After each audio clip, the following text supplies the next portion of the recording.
You were saying that you're going to wear like a face shield when you're coming back from Florida. So I'm gonna wear a mask, a face shield, and goggles, and gloves, and wear like an all black kind of like jumpsuit.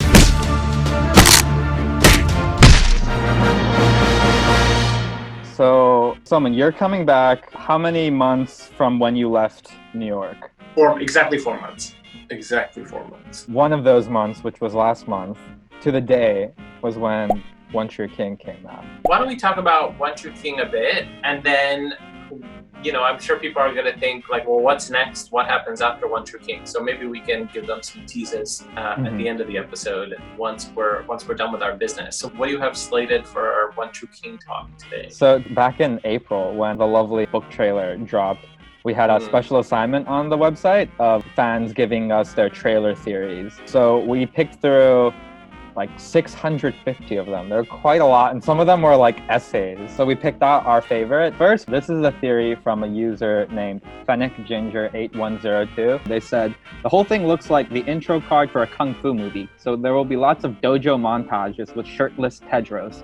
Merlin will acquire a Fu Manchu mustache and an affinity for proverbs. The Coven plus Agatha will form a special ops unit to hunt down Sophie and the Lion's Mane, and the final battle will be fought on the roofs of the villages to bring honor back to Camelot and avenge Lancelot's death.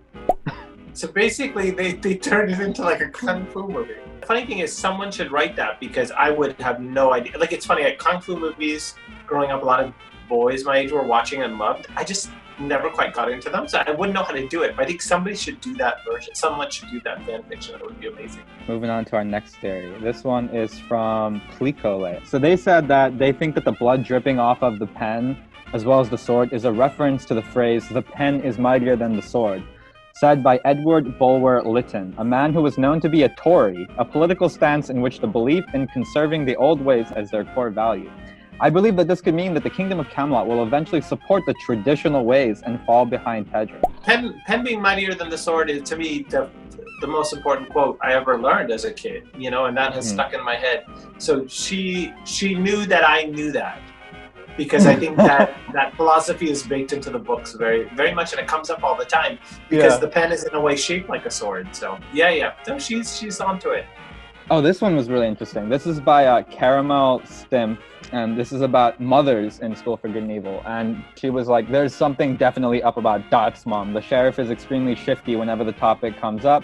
Dot's mom's been mentioned a few times, and it's suspicious because never is usually mentioned either one parent or none at all. Your mom is always going to have this very kind of intense emotional force in your life in a different way than your dad will, So I think, to me, it was important that a lot of characters' relationship with their mother was at least clear, So I wanted to give varying different forms of that. And I think in Dot's case, she has a slightly crappy father.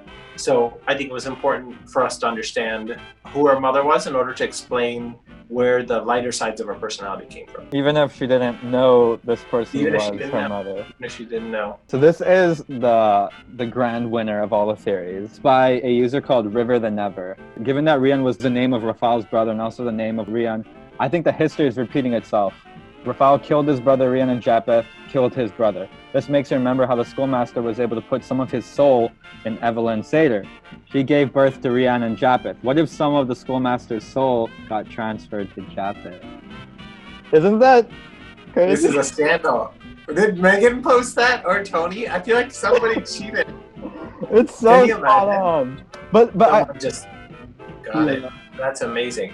Because honestly, no one I honestly think in all the golden ticket calls and everything I did, no one predicted that twist. That was not something predicted. And that was something I had baked in from book 2. I knew that was going to happen way, way early. So the fact that someone just kind of boldly figured it out is amazing. I love it. It was really fun to read all these theories. You really see how much love people have around the series and how it's taken on a life of its own. No, as soon as I finished book 6, it's become a different feeling for me where I don't feel it's mine anymore. And it changed. So now everybody is an owner in the kingdom. So I just feel like I happily turned it over, and I'm on to new things, And speaking of new things, we should talk about some of those new things, right? So I think in September, we're going to announce phase 2 I'm not going to tell you what it's called, but phase 2 of our universe. Oh my god, when you said phase 2, I just thought of COVID. No! Phase You're supposed to think of Marvel, not COVID. Is COVID going to ruin everything? Does COVID just ruin our, like, No, why can't we have we're going to take back phase 2. Oh, yeah. Okay, we're taking back phase 2. So come September, we're going to announce phase 2 of the Soman Marvel Universe, which you will hear about.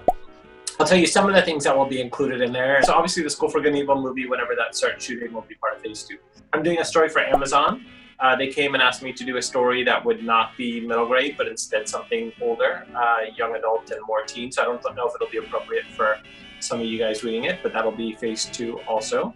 Then, for those of you who know Victoria Aveyard, who wrote Red Queen, she and I, for the past couple of years, we're talking about doing this something collaborative, a secret project between the two of us that June has been the brainchild behind and has spent all this time conceiving and putting together. And it's awesome and going to be worth the wait. And that will be part of phase 2 also. But then there will be 3 new big projects announced in phase 2. One for 2021, one for 2022, and one for 2023. So you are going to hear about those in September. So I think that's kind of our master plan. And I think that's all we can sort of tell you at the moment. Oh, but you've been working on something. You've been working on Yes. a new Evernever TV episode to come out in the next couple of weeks. What is it? So it's everything you need to know about the movie, what we can share with you, and just kind of doing a little deep dive into what we can expect from the movie. And the best part about it is that I will not be in the episode because it officially anoints June as the ambassador of the movie, meaning that any question you have about the movie, I don't know anything about. So you have to go to June. Speaking of which, I'm trying to get more info on casting next week from the producers. So hopefully I'll have that answer for June to put in the episode before it goes to air. All right, guys, this was super fun. We should do more Zoom. Well, no, I'm going to be back in New York. Oh, but you're also moving from your apartment, so like that mirror and everything. It's going to be a new Evernever TV studio. Oh my God! Thank God! Everybody's so bored of that apartment, so we'll get to set up a whole new situation. All right, we will see you guys on the other side. Have a safe flight, Soman. Okay, I'll talk to you soon.